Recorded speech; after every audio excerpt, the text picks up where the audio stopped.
Hola, qué gusto saludarles nuevamente en esta bonita mañana. Hemos disfrutado este tiempo de adoración, de acción de gracias, de honrar al Señor con nuestros diezmos y ofrendas.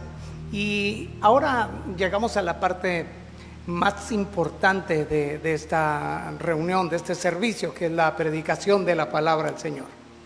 Así que agradecemos profundamente el que te hayas unido a esta transmisión, porque estamos completamente seguros que la palabra de Dios va a hacer la obra en tu vida.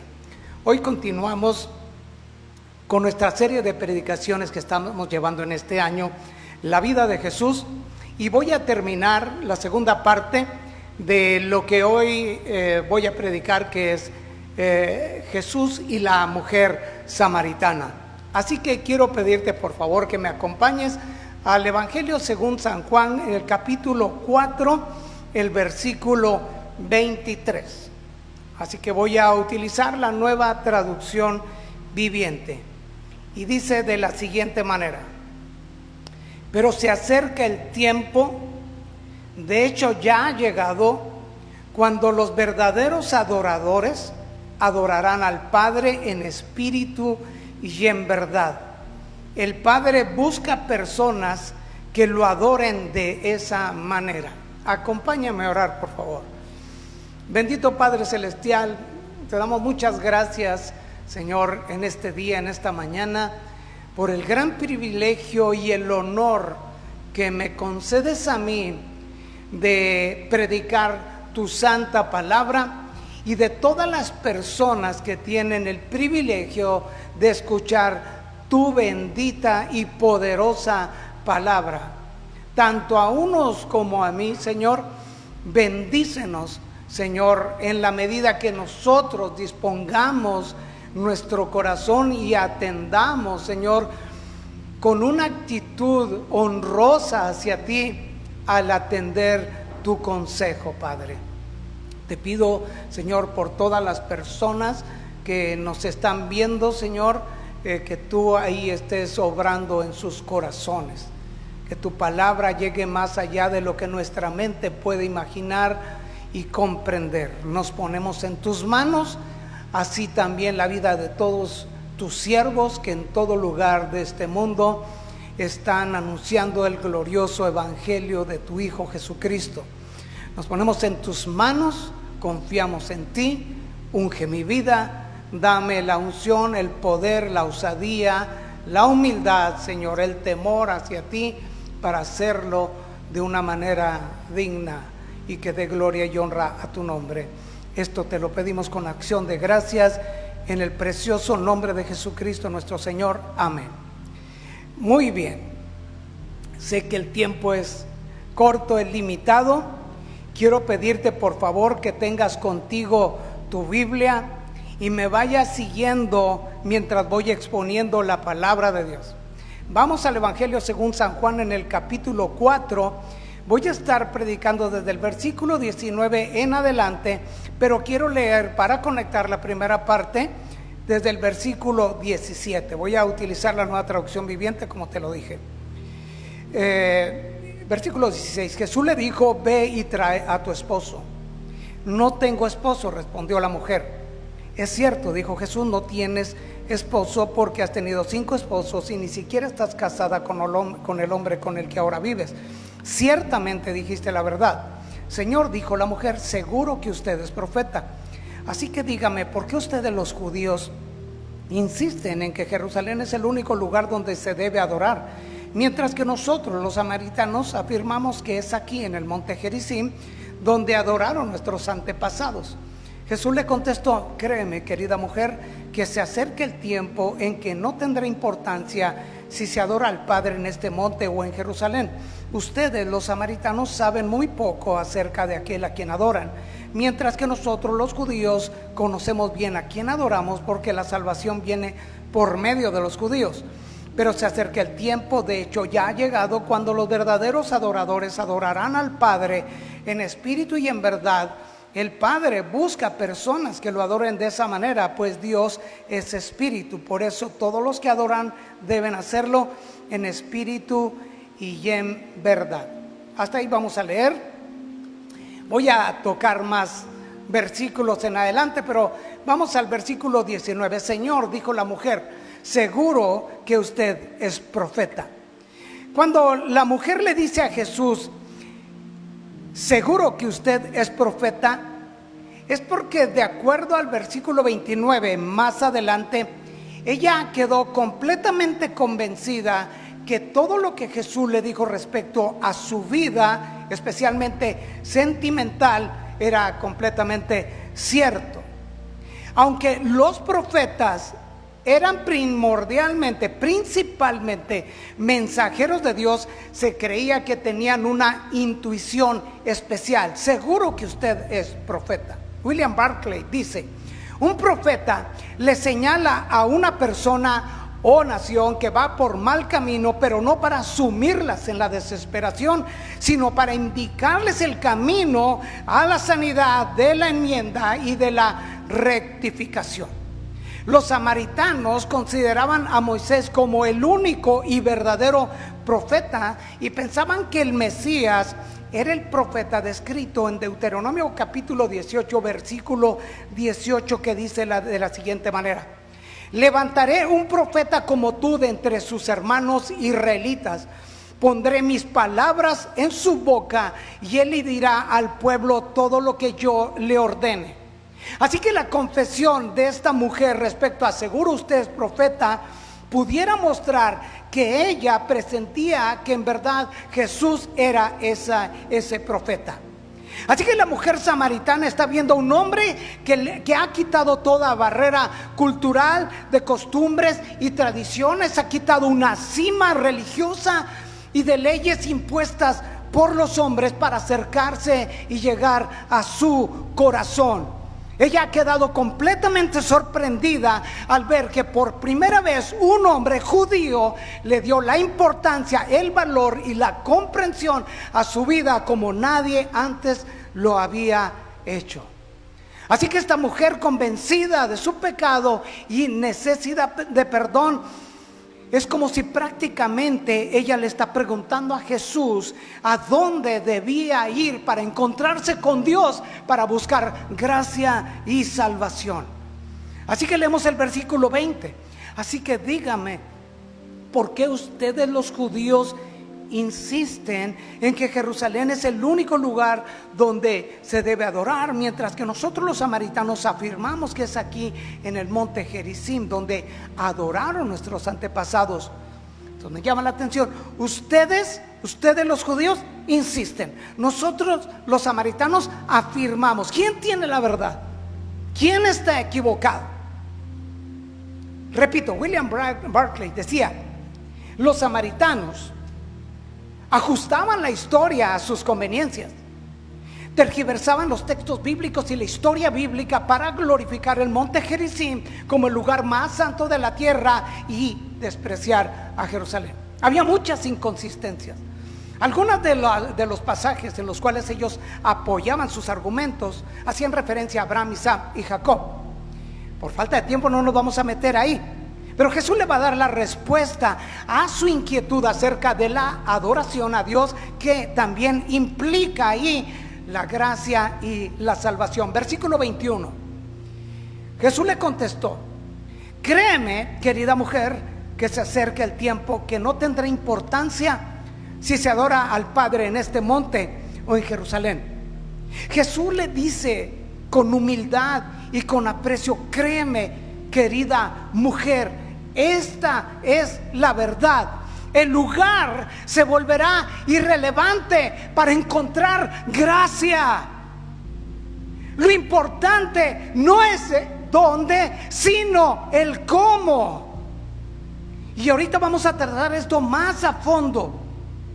Desde luego quiero aclarar algo. El lugar es importante en un sentido cuando entendemos que no es el lugar en sí, sino la presencia de aquel que vive y reina en nuestros corazones como su verdadero templo. El lugar no es santo en sí mismo, sino por aquel que lo santifica.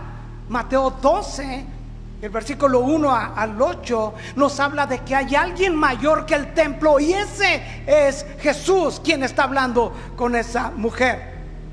Entonces aprovecho para decirte que aprecia el lugar donde te reúnes, donde te congregas, donde asistes, pero no te enamores de él, y mucho menos hagas un ídolo del templo. Esta es la verdad que debes saber. Y Jesús le dice en el versículo 22: ustedes los samaritanos saben muy poco acerca de aquel a quien adoran. Y esto es muy tremendo, que es una respuesta, ¿verdad?, que como samaritana le da un golpe terrible. Jesús le hace ver a la mujer acerca del poco, limitado, inadecuado e incompleto conocimiento que tienen acerca de Dios los samaritanos, a quien dicen adorar. ¿Por qué Jesús le dice que saben muy poco acerca de aquel a quien adoran? Porque los samaritanos, escúchame, solo aceptaban la Torá o el Pentateuco, que se refiere a los 5 primeros libros de la Biblia o los libros de Moisés. Así que ellos además tenían su propia versión del Pentateuco. Concluyendo, de 39 libros del Antiguo Testamento, solamente creían 6, porque creo que creían en el libro de Josué. Así que por tal razón sabían tan poco acerca de Dios, porque el conocer solo parte de la revelación de Dios te lleva a una mala interpretación. Los samaritanos tenían una religión truncada porque tenían una Biblia truncada. Así que Jesús sigue diciéndole: mientras que nosotros los judíos conocemos bien a quién adoramos, porque la salvación viene por medio de los judíos. Así que Jesús le hace ver a la mujer que la nación judía ocupaba el lugar exclusivo en el plan y la revelación de Dios. Jesús es judío, simiente de Abraham. En la genealogía de Jesús aparece Abraham, Isaac, Jacob y el rey David. Viene una línea mesiánica. Mateo 1, versículo 1, versículo 2, 6 y 16 nos habla acerca de eso. Voy a leer versículo 1, el siguiente es un registro de los antepasados de Jesús, el Mesías, descendiente de David y de Abraham. Versículo 2, Abraham fue el padre de Isaac, Isaac fue el padre de Jacob. Versículo 6, Isaí fue el padre del rey David, David fue el padre de Salomón. Versículo 16, Jacob fue el padre de José, esposo de María. María dio a luz a Jesús, quien es llamado el Mesías. Pablo en su carta a los romanos diría: estamos hablando que los judíos saben a quién adoran porque la salvación viene de los judíos. Romanos 9:5 dice Pablo: Abraham, Isaac y Jacob son los antepasados de los israelitas, y Cristo mismo es israelita en cuanto a su naturaleza humana, y Él es Dios, el que reina sobre todas las cosas y es digno de eterna alabanza. Capítulo 9, versículo del 1 al 5. Bueno, voy a leer versículo 1 del capítulo 9. Con Cristo, escucha bien, con Cristo de testigo hablo con toda veracidad. Mi conciencia y el Espíritu Santo lo confirman. Tengo el corazón lleno de amarga tristeza e infinito dolor por mi pueblo, mis hermanos judíos. Yo estaría dispuesto a vivir bajo maldición para siempre, separado de Cristo, si eso pudiera salvarlos. Escucha, porque la salvación viene de los judíos. Ellos son el pueblo de Israel, elegidos para ser los hijos adoptivos de Dios. Él les reveló su gloria, hizo pacto con ellos, les entregó su ley, les dio el privilegio de adorarlo y de recibir sus promesas maravillosas. Abraham, Isaac y Jacob son los antepasados de los israelitas. Y continúa hablando. Así que Jesús dice: nosotros los judíos conocemos bien a quién adoramos. Conocemos bien, porque la salvación viene por medio de los judíos. La salvación viene por medio de los judíos. El Salvador es judío, pero la gran noticia es que el Mesías, el cual es Jesús, ofrece salvación para todos, incluyendo a los samaritanos. Solo en Jesús hay salvación. Así que es importante mencionar que a pesar de que la adoración samaritana se basaba en un conocimiento inadecuado y la adoración judía se basara verdaderamente en la revelación divina, esta llegaría a su fin en su forma y sería superada por otra. Así que una nueva era llegaría en Cristo. Por eso Jesús continúa diciéndole en el versículo 23: pero se acerca el tiempo, de hecho ya ha llegado, cuando los verdaderos adoradores adorarán al Padre en espíritu y en verdad. Se acerca el tiempo, de hecho ya ha llegado. La hora viene y ya ahora es. Esto apunta a la hora de Cristo, su hora. El verdadero culto a Dios será ofrecido a partir de la muerte, resurrección y ascensión de Cristo, su hora. Juan 17:1 dice: Jesús miró al cielo y dijo: Padre, ha llegado la hora, glorifica a tu Hijo para que Él a su vez te dé gloria a ti. Se acerca el tiempo, la hora viene, ha llegado ya en el calendario de Dios. Así que se acerca el tiempo, de hecho ya ha llegado, cuando los verdaderos adoradores adorarán al Padre en espíritu y en verdad. Cuando los verdaderos adoradores. El cuándo significa que habrá una manifestación que marcará una gran diferencia, porque no se trata de si eres judío o eres samaritano, porque respecto a la adoración eso no tiene importancia. Habrá una gran diferencia de los verdaderos adoradores de quienes no lo son. Los falsos adoradores son superficiales y de apariencia. Los verdaderos adoradores son gente regenerada, nacido de nuevo, son los hijos de Dios, sus elegidos, escogidos y redimidos desde antes de la fundación del mundo. Son verdaderos adoradores porque son gente real y genuina en su devoción por Dios. Así que adorarán al Padre, al Eterno, al Todopoderoso, a quien es el único digno de recibir toda la gloria, la honra y la alabanza. Escúchame bien.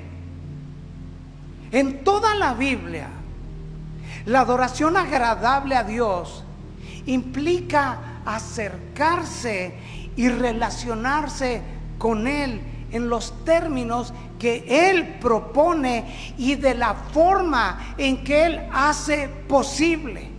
Implica honrarle, servirle, respetarle y abandonar cualquier lealtad o devoción que impida una relación exclusiva con Él. Así que estos verdaderos adoradores lo harán en espíritu y en verdad. ¿Qué significa esto? Repito nuevamente, no se trata en dónde como lugar geográfico, sino el cómo, que es una actitud del corazón, en espíritu, guiados por el Espíritu Santo, en el lenguaje del Espíritu Santo, como renacidos en una vida nueva, no en la carne, sino en el Espíritu. Y se nos habla que en verdad, y esto significa conforme a la verdad revelada en la palabra de Dios. Así que no hay tal cosa como yo adoro a Dios a mi manera. William Temple decía: adorar es avivar la conciencia mediante la santidad de Dios, alimentar la mente mediante la verdad de Dios, purgar la imaginación con la belleza de Dios, abrir el corazón al amor de Dios y dedicar la voluntad al propósito de Dios. También decía Miguel Núñez, una mente moldeada por la palabra produce un estilo de vida conforme a la palabra. Los verdaderos adoradores adorarán al Padre en espíritu y en verdad. Veamos la voluntad de Dios ahí mismo en el versículo 23. En la parte final dice: el Padre busca personas que lo adoren de esa manera.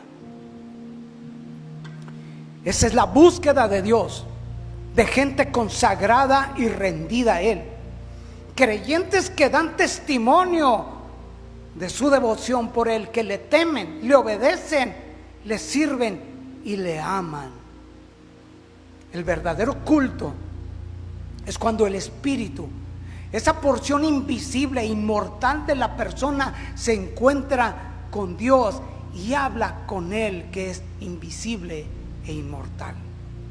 Así que el Padre no los está buscando solo en Jerusalén o en Samaria, sino alrededor del mundo. Ellos no tienen que venir desde tierras lejanas, ni al templo en Jerusalén, ni al monte Gerizim, por una sola razón. Versículo 24: pues Dios es espíritu. Por eso todos los que lo adoran deben hacerlo en espíritu y en verdad. Dios es espíritu. Dios no está limitado al tiempo ni al espacio. Dios es omnipresente. Él está en todo lugar al mismo tiempo, con todo su poder. Así que adorarlo no se limita a un lugar. Dios es espíritu. Primera de Timoteo 1:17 dice que todo el honor y toda la gloria sean para Dios por siempre y para siempre. Él es el Rey eterno, el invisible que nunca muere. Solamente Él es Dios. Amén.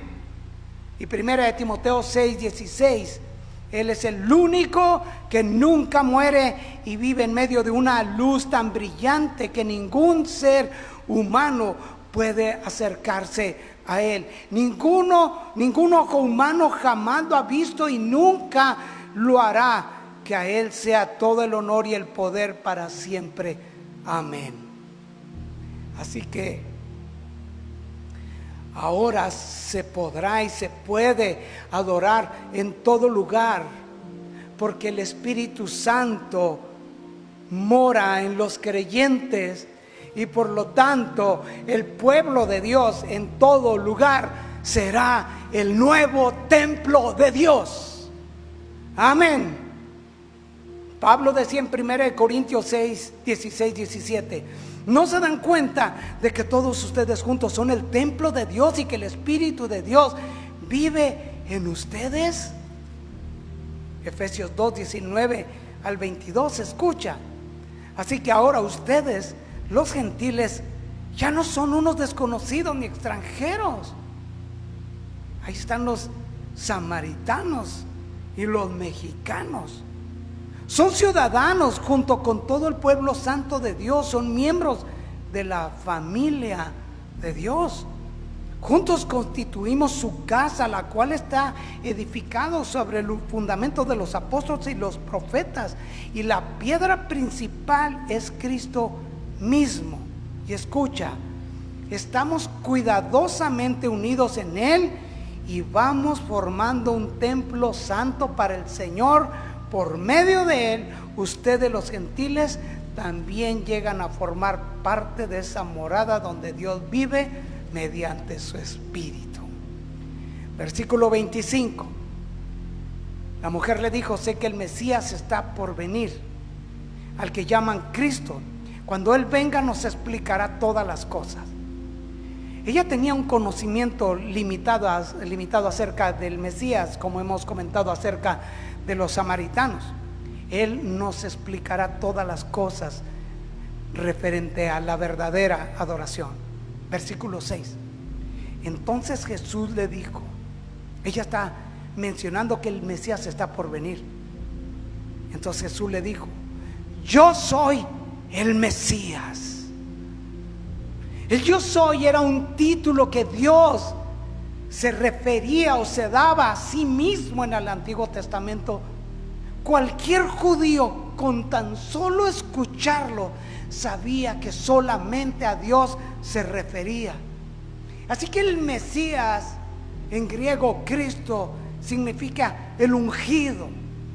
Así que Jesús se identifica como el ungido de Dios, el escogido de Dios, el ungido por Dios para llevar a cabo su obra como profeta, sacerdote y rey. Y es la primera vez que Jesús declara y afirma a ser el Mesías antes del juicio por el que él va a tener que pasar. Así que justo en ese momento, versículo 27, cuando Jesús le dice a la mujer, yo soy el Mesías, justo en ese momento volvieron sus discípulos y se sorprendieron al ver que Jesús hablaba con una mujer. Justo en ese momento llegan. Diríamos, ¿por qué precisamente cuando la plática llegó al clima llegaron los discípulos? Porque esto formaba parte del plan soberano de Dios. Ellos regresaban de la aldea, como dice el versículo 8. Él estaba solo, hablando de Jesús en ese momento, porque sus discípulos se habían ido a la aldea a comprar algo de comer. Y cuando llegan, se sorprenden al ver que Jesús habla con una mujer. Escucha, en las plegarias de los hebreos, el hombre daba gracias a Dios por no haber nacido infiel a su religión, o por no haber nacido mujer, esclavo o ignorante. Ellos llegaron en el momento, no llegaron en el momento inoportuno, llegaron en el momento oportuno, de manera que ellos mismos pudieron escuchar cuando Jesús le dice a la mujer, yo soy el Mesías, el ungido de Dios. Así que están sorprendidos, pero ninguno se atrevió a preguntarle qué quieres de ella o por qué le hablas, porque sabían ellos que Jesús era la integridad viviente, el santo de Dios. Así que ninguno se atrevió a preguntarle. Quizás todos lo pensaron, ¿qué quieres de ella? Jesús quería la salvación de su alma. La misma salvación que Dios planeó para ella es la misma salvación que Dios planeó para nosotros los creyentes.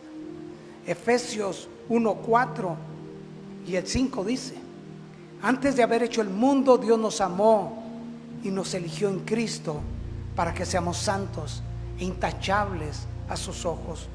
Dios decidió de antemano adoptarnos como miembros de su familia al acercarnos a sí mismo por medio de Jesucristo.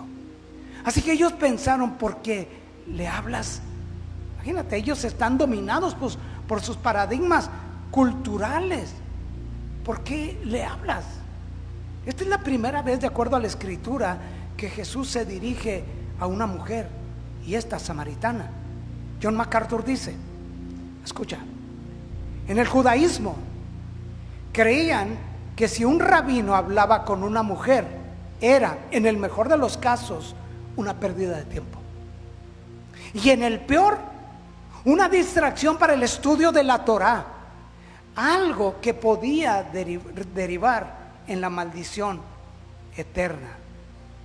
Más sorprendente aún es que fuera con una samaritana. En ese momento que el Señor le contestó, yo soy el Mesías, y cuando llegan los discípulos y se sorprenden que está hablando con la mujer, en ese momento la mujer dejó su cántaro junto al pozo y volvió corriendo a la aldea. Quizá tú y yo pensemos que ella se asustó al ver que otros hombres judíos se acercaban, viendo sorprendidos cómo Jesús hablaba con ella, y que por tal razón dejó el cántaro junto al pozo y se fue corriendo.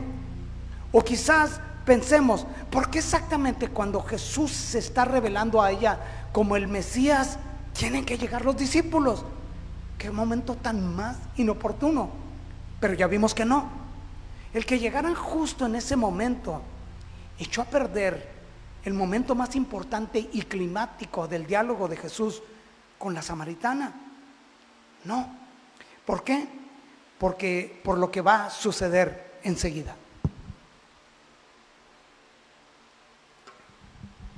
Creo que Jesús fue revelándose a la samaritana poco a poco hasta que sus ojos le fueron abiertos. Vimos que Jesús le reveló su condición, su necesidad, la verdadera adoración y el camino a la salvación. Frente a ella estaba la respuesta. Ahí Jesús cerró su plática con la mujer samaritana. La mujer dejó su cántaro junto al pozo. ¿Qué representa esta acción de la samaritana? Creo que ella inmediatamente abandonó su antigua manera de vivir. Dejó aquello en lo cual intentaba llenar el vacío de su corazón, el cántaro, y lo dejó ahí junto al pozo de la religión que nunca pudo satisfacer su fe y su necesidad de Dios. Ahí dejó su vida pasada. Hasta aquí, hoy empieza una nueva vida para mí. Ella había dicho: por favor, Señor, deme de esa agua, así nunca más volveré a tener sed y no tendré que venir aquí a sacar agua. Jesús sació su necesidad. ¿Y qué hizo ella? Ella deja el cántaro junto al pozo y volvió corriendo a la aldea, mientras les decía a todos: vengan a ver a un hombre que me ha dicho todo lo que he hecho en mi vida. Quiero que pienses en esa escena. La mujer deja el cántaro junto al pozo y vuelve corriendo a la aldea. Ahí va ella en una carrera poco más de 1000 metros, impactada e impresionada. La mujer que llegó casi a rastras, ahora se regresa corriendo. Esa mujer que llegó triste y acongojada, ahora regresa feliz y sonriente. Llegó con la carga y la culpa del pecado, pero ahora regresa liberada y justificada. Una mujer que llega al pozo muerta en delitos y pecados, ahora regresa renacida. Ha nacido de nuevo esa mujer. Así que esa mujer que llega a buscar agua corriente del pozo, ahora regresa con un manantial de agua viva. Llegó con un cántaro vacío, ahora regresa con una fuente que brota dentro de ella. Así que esta mujer que llegó escondiéndose de la gente, ahora regresa a la aldea a buscarla. La mujer que llegó sin querer hablar con Jesús, ahora regresaba hablándole a todos de Él. Esa mujer que llegó culpándose y condenándose a sí mismo, ahora regresaba pregonando salvación para todos. La mujer que llegó al pozo no es la misma que regresó a la aldea. Así que versículo 29 dice: vengan a ver un hombre que me dijo todo lo que he hecho en mi vida. ¿No será este el Mesías? Así que, admirada por lo que ha sucedido, la mujer llama a la gente de su comunidad para que la acompañe a que vean a aquel hombre que le ha revelado toda su vida. Pienso que ella pudo haberles dicho: Él me dijo todo lo que he hecho en mi vida. Él sabía absolutamente todo de mí. Nada le era oculto. Sabía por todo lo que había pasado. Comprendía mi dolor, mi sufrimiento. Me mostró mi condición tal cual. Pero no me condenó, sino que me extendió gracia. Me mostró necesidad, mi necesidad de perdón y el camino a la salvación. Y lo hizo con amor, compasión y misericordia. Y Él ha aclarado mis dudas de cómo encontrar a Dios. y cómo saber lo que significa la verdadera adoración. Así que la gente salió de la aldea para verlo. Amén. Y ahí viene esa gente, va corriendo junto al pozo. Con tal convicción ella les testificó de su encuentro con Jesús, que ellos no podían negar lo que estaban viendo y escuchando de una mujer completamente transformada. Ella contó su propia experiencia con Cristo, no la de otros. Así que este es el testimonio del antes de Cristo y el ahora en Cristo. De manera que puedo decir: por Cristo, en Cristo, de Cristo y para Cristo. Amén. Así que regresamos en el tiempo con los discípulos, y el versículo 31 dice: mientras tanto los discípulos le insistían a Jesús: Rabí, come algo. Jesús le respondió: yo tengo una clase de alimento que ustedes no conocen. Y ellos preguntaron: ¿le habrá traído alguien de comer mientras nosotros no estábamos? Se preguntaban los discípulos unos a otros. Recordemos que Jesús se encontraba solo cuando ellos fueron a la aldea a buscar algo para comer. Así que ellos están insistiendo que coma algo, porque ellos no entienden ni conocen la clase de alimento al cual Jesús se refiere. Así que Jesús les explica, versículo 34: mi alimento consiste en hacer la voluntad de Dios, quien me envió, y en terminar su obra. El vientre del hombre necesita del alimento físico para funcionar. Pero escúchame bien: el alimento que Jesús necesita para tener las fuerzas para cumplir la obra para la cual Él vino a este mundo se llama la voluntad de Dios. Cumplirla le nutría y fortalecía, le saciaba y le dejaba satisfecho. La voluntad de Dios, de la cual en ese momento Él había disfrutado alimentarse, fue la redención del alma de una mujer en la aldea de Samaria. Cumplir la voluntad, el deseo y el propósito del Padre era un manjar para Jesús. Juan 6:38 dice: pues he descendido del cielo para hacer la voluntad de Dios, quien me envió, y no para hacer mi voluntad.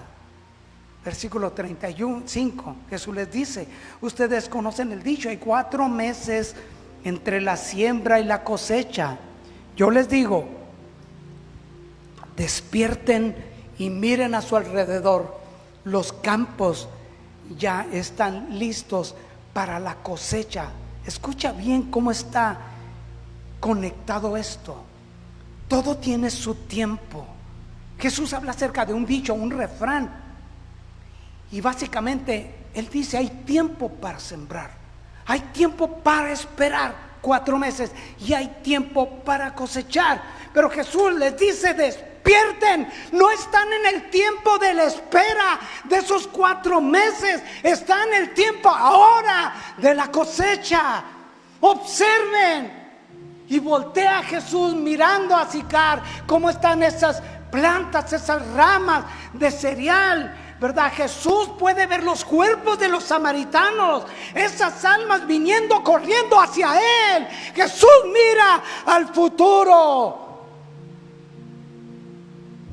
Les dice en el versículo 36: a los segadores se les paga un buen salario, y los frutos que cosechan, escucha, son las personas que pasan a tener la vida eterna. Habrá una mejor paga para un segador de almas que el fruto de su trabajo. No lo hay, no lo hay. Dice: qué alegría les espera tanto al que siembra como al que cosecha.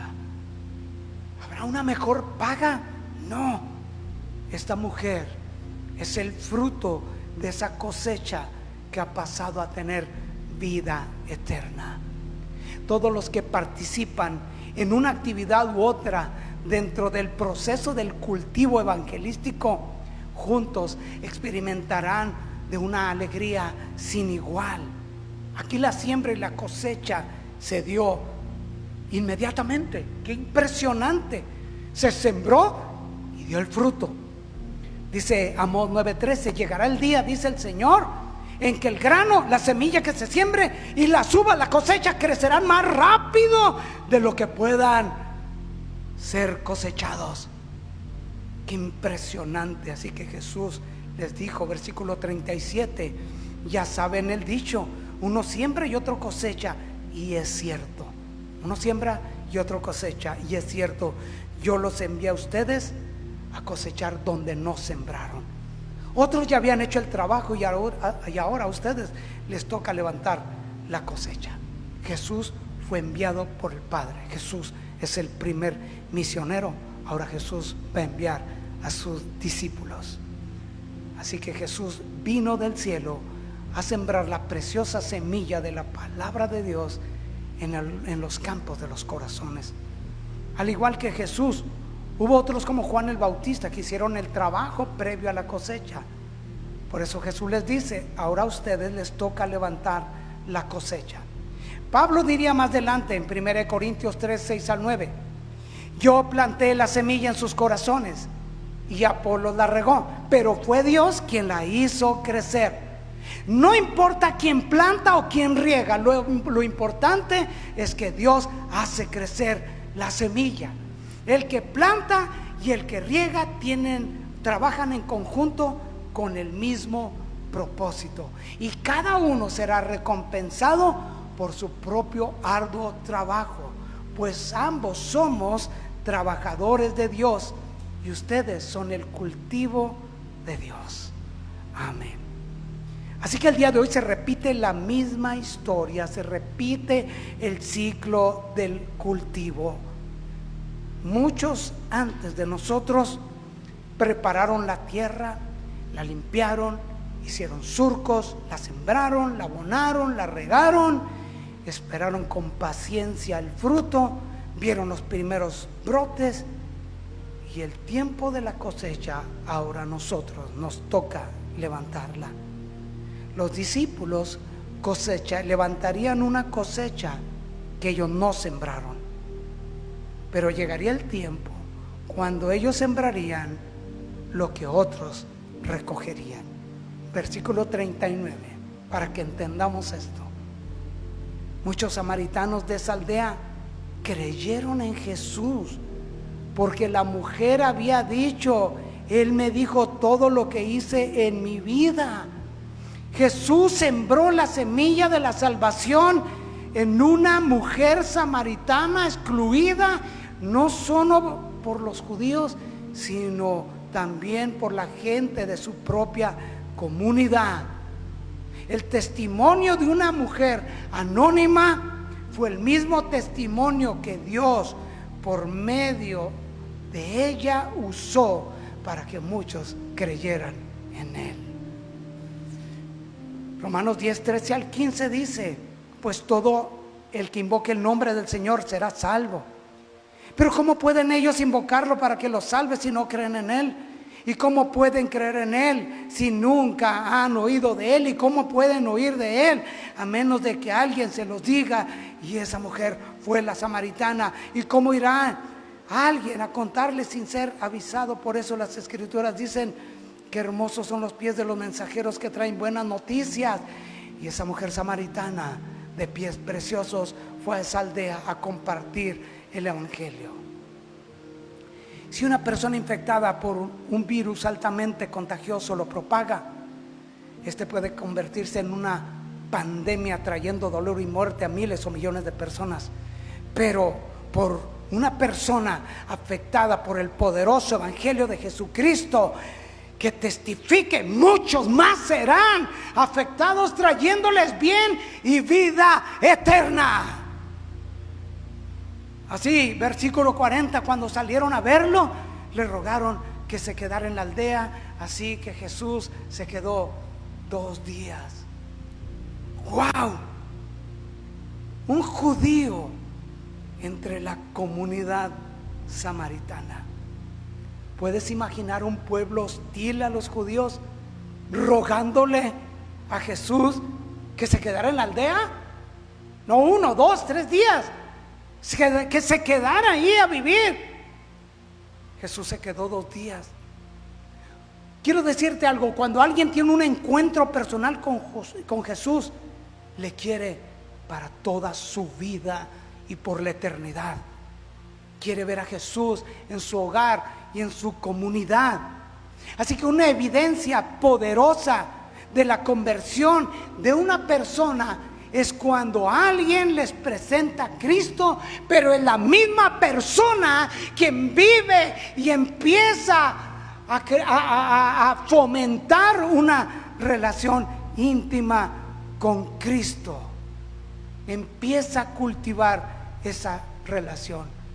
Recuerdo que un hermano mío testificó del evangelio a una mujer. Fue a la iglesia y ella, su esposa y su familia estuvieron pasando cada semana por ella para ir, que las acompañara a la iglesia. Le llevó a los pies de Cristo, y para afirmar esto, un domingo le dice: ¿sabes qué? Hoy es el último domingo que yo pasé por ti. A partir de hoy, si tú quieres de Dios, tú vas a venir a Él a buscarlo. Y así fue. Así que, versículo 41, Jesús se queda 2 días.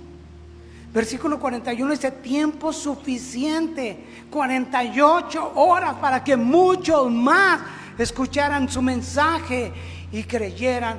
Jesús ni los samaritanos desperdiciaron esas horas. 2 días en que les predicó el evangelio de las gracias y les dio un discipulado intensivo. Y ese es el efecto del evangelio de la salvación, que se propaga aún más. Entonces muchos más creyeron su mensaje. Versículo 42, ya para terminar prácticamente. Luego le dijeron a la mujer: ahora creemos, no solo por lo que tú nos dijiste, sino porque lo hemos oído en persona. Ahora sabemos que Él es realmente el Salvador del mundo. Ahora los samaritanos lo confirman con su propia experiencia personal con Cristo. Ahora sabemos que Él es realmente el Salvador del mundo. Y tú que me estás escuchando el día de hoy, puedes ser uno de ellos. Pon tu fe en Cristo. El Salmo 40, del 1 al 4, David está clamando a Dios y dice de la siguiente manera: me sacó del pozo de la desesperación, del lodo y del fango. Puso mis pies sobre suelo firme, y a medida que yo caminaba me estabilizó, me dio un canto nuevo para entonar, un himno de alabanza a nuestro Dios. Muchos verán lo que Él hizo y quedarán asombrados. Pongan su confianza en el Señor. Pon tu fe en Cristo. ¿Recuerdas cuando Jesús, después de haber resucitado y antes de ascender al cielo, le dijo a sus discípulos: pero recibirán poder cuando el Espíritu Santo descienda sobre ustedes, y serán mis testigos, y le hablarán a la gente acerca de mí en todas partes, en Jerusalén, en Samaria y hasta los lugares más lejanos de la tierra? Jesús tenía que pasar por Samaria. Jesús le compartió el evangelio a una mujer anónima de esa región. La mujer lo compartió a muchos de su comunidad, y esos muchos creyeron en Jesús como el Salvador del mundo, y esos muchos trajeron a muchos más. Así que Jesús no es solamente el profeta de Dios, sino el Salvador del mundo. Amén. Así que no es Dios, no es también el Dios de los gentiles. Claro que sí, dice Romanos 3:29. Jesús más tarde diría: tengo otras ovejas que no son de este redil. también las debo traer. Ellas escucharán mi voz y habrá un solo rebaño con un solo pastor. ¿Recuerdas cuando años más tarde llegó el diácono Felipe de la iglesia primitiva a Samaria? Felipe llegó a una tierra cultivada por Jesús. Una mujer de esa comunidad fue la primicia del fruto de la salvación en esa tierra. Felipe llega a cosechar en Samaria lo que Jesús sembró una mujer y lo que ella sembró en muchos más, y esos muchos en muchos más.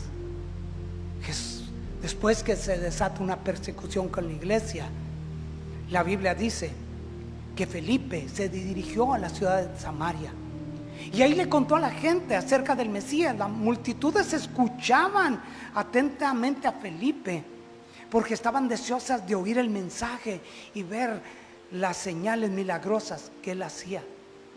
Impresionantes milagros. Así que hubo mucha alegría en esa ciudad.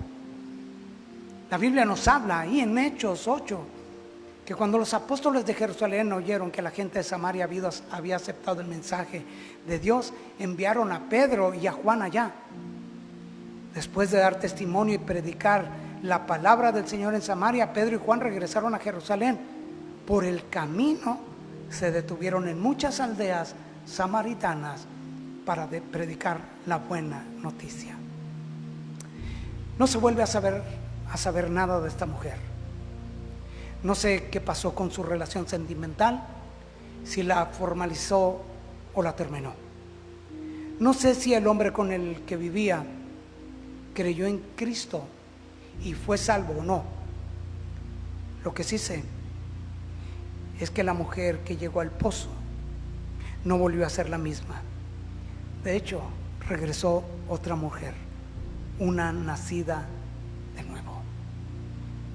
En ese pozo, esa mujer conoció al que ama su alma.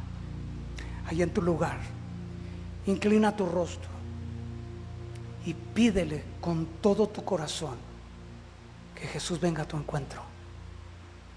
Pídele con el alma que venga este Jesús, el Mesías, y te dé una nueva vida. Haz la historia de Jesús y la mujer samaritana tu propia historia. Jesús, y escribe ahí tu nombre y deja que Él empiece a escribir una nueva historia que vale la pena proclamar, que vale la pena ir a correr a los de tu casa, de tu comunidad, para decirles todo lo que Jesús tiene que decirte a ti. Jesús es la imagen del Dios invisible. Él irradia la gloria de Dios. Jesús es el verdadero templo. Él es el ahora. Así que oremos. Padre bendito, te doy las gracias en el nombre de Jesús por este sublime honor que me concedes de ser quien proclame tu palabra. Y en esta misma hora, tu bendita semilla a través de esta transmisión ha sido lanzada a los corazones. Te pido que sean tierra fértil y que ellos representen a los samaritanos que vienen corriendo por los campos a encontrarse contigo para conocerte en verdad y para que ellos te puedan adorar en espíritu y en verdad. Permíteme saber de la salvación de cuando menos una sola alma, Señor, que se haya identificado con la mujer samaritana, y usa esa alma para que multitudes comunidades, pueblos vengan a ti. Gracias, Señor. En el precioso nombre de Jesús. Amén. Muchísimas gracias por haber escuchado este mensaje. Dios te bendiga ricamente.